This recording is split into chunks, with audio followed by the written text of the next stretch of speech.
Dumalaw na nga sa kulungan itong mga Echotay family kay Vong Navarro sa pangunguna nga ni Vice Ganda, Jong Hilario, Ann Curtis at Billy Crawford. Alam naman natin na todo suporta simula noon hanggang ngayon yung family Echotay kay Vong Navarro. Alam naman natin din kung gaano kalapit yung bawat isa. Andito na makita natin na napakasaya nila pag nagsama-sama sila. Kaya naman ngayon ay pinapakita nila yung todo support nila sa kaibigang si Vong Navarro ngayong sa sitwasyon na kailangan niya ang mga kaibigan niya. Kaya todo suporta yung pinakita nila sa kay Vong Navarro. At itong si Vice Ganda, si Jong Hilario ay gagawin yung lahat para makalabas nga ng kulungan itong si Vong Navarro kasi nga hindi deserve ni Vong Navarro na makulong ngayon dyan sa kulungan kasi kala natin ang lahat ay tapos na nga yung kaso, pero nagulat yung lahat na after 8 years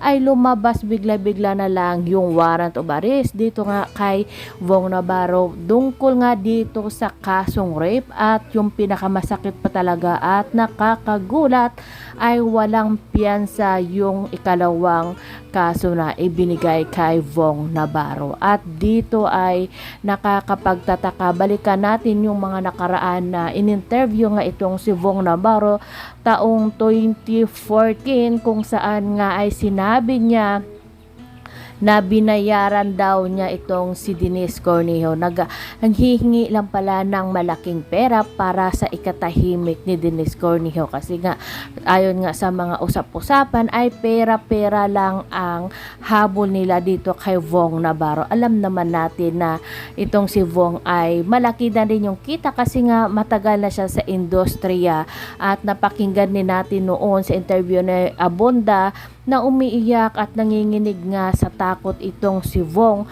Hindi naman siya takot sa kanyang karir, kundi natatakot siya tungkol sa kanyang pamilya kasi nga madadamay at madadamay yung kanyang pamilya kung sakaling ngang ano mang mangyari sa kanya. Kaya nagbigay na lang siya o pumayag na lang siya sa kahilingan noon ng company ni Denise Cornejo sa pera na hinihingi nila.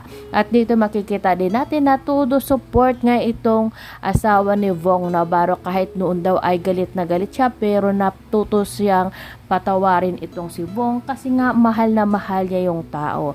At todo support naman yung mga fans at mga tagahanga ni Vong Navarro sa kanya.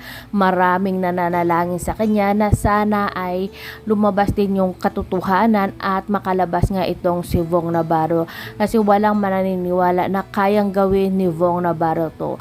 At dito sa interview ng sa kanyang asawa na si Tanya Bautista, hindi niya mapigilan na magsabi ng kanyang saloobin at naniniwala siya na may malaking tao to na nasa likod ng paglabas nga ng warrant of arrest dito kay Vong Navarro at ayaw niyang magsalita, baka iba pa yung masabi niya. Kaya hoping and praying tayo na lalabas din yung katotohanan at managot yung dapat na managot. Kasi nga hindi deserve ni Vong Navarro na dun siya makulong at yung kaso na yung warrant of arrest na ibinigay sa kanya ay walang piyansa. Kaya naman gumagawa ng paraan yung kampo ni Vong para makalabas nga siya at makapagpiyansa naman. Kasi nga natatakot yung asawa niya na baka bumalik nga yung trauma na nararamdaman noon ni Vong Navarro nung nangyari nga sa kanyang pambubugbog.